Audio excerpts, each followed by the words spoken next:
सभी को नमस्कार। कैरियर फर्स्ट चैनल पर आप सबका स्वागत है। डिक्टेशन लिखने के लिए तैयार रहें। Ready, start.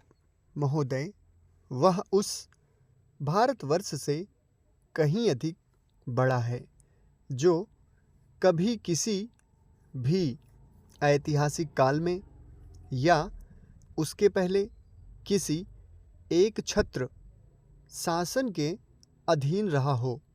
आप जानते हैं कि भारतवर्ष इतना बड़ा देश है, पर संसार के और बड़े बड़े देशों की सैनिक शक्ति के सामने उसकी शक्ति बहुत कम है। इंग्लैंड, अमेरिका और रूस की सैनिक शक्ति के सामने हमारी शक्ति बहुत कम है।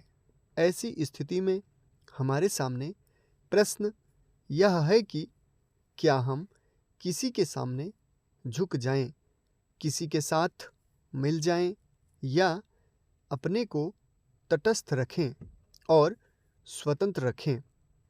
किसी के साथ मिल जाने का अर्थ यह हो सकता है कि हमें उसके प्रभाव या उसकी शक्ति का लाभ मिले, परंतु उसका परिणाम भयंकर हो सकता है।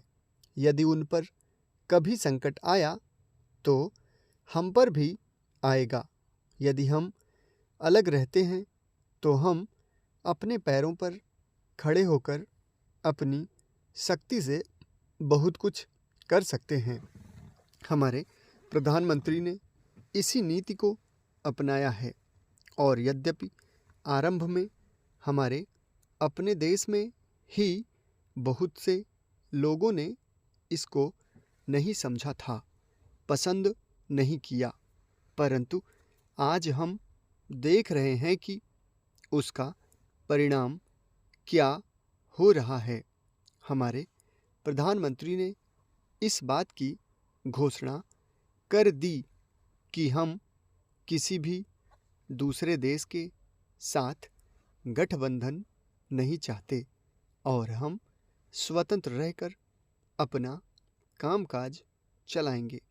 हमारे बहुतेरे लोगों ने यह समझा कि यदि हम किसी बलशाली देश से मिलें तो और कुछ नहीं तो कम से कम आर्थिक सहायता तो मिलेगी।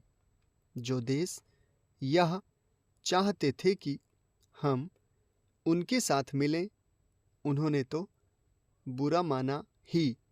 उन्होंने यह नहीं समझा कि हम अपने को अलग रख रहे हैं, ना कि उनके विरोधियों के साथ मिल रहे हैं। जैसे जैसे समय बीतता गया, धीरे धीरे उन्हें भी हमारी विदेश नीति को समझा। आज संसार के लोग मानने लग गए हैं कि भारतवर्ष अपने दृष्टिकोण पर स्थित है।